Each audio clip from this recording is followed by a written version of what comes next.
สืบสวนเนี่ยปิดหมดเลยอ่ะก็เลยจะต้องตัดเองค่ะทนไม่ไหวแล้ว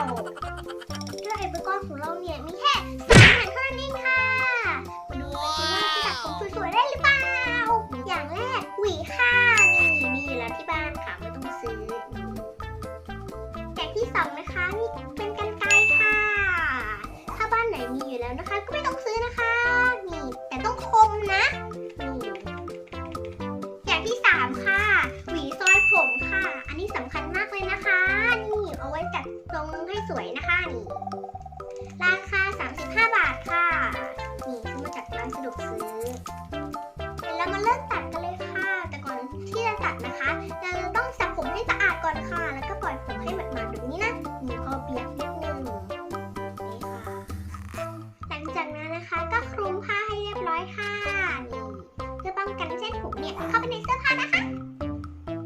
หลังจากนั้นหวีผมและแบ่งผมเป็น2 ข้าง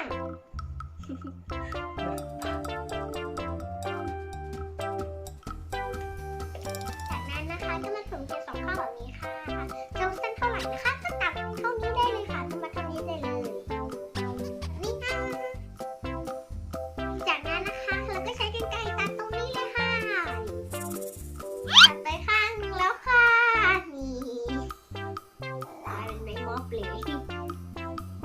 อย่าไปตัดอีกข้างนึงนะคะตอนนี้ก็ตัดครบทั้ง2 ข้างแล้วนะคะ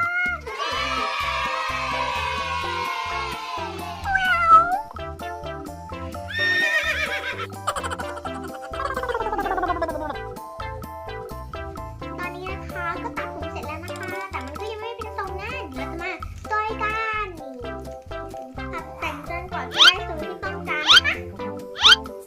สบายหัวมาก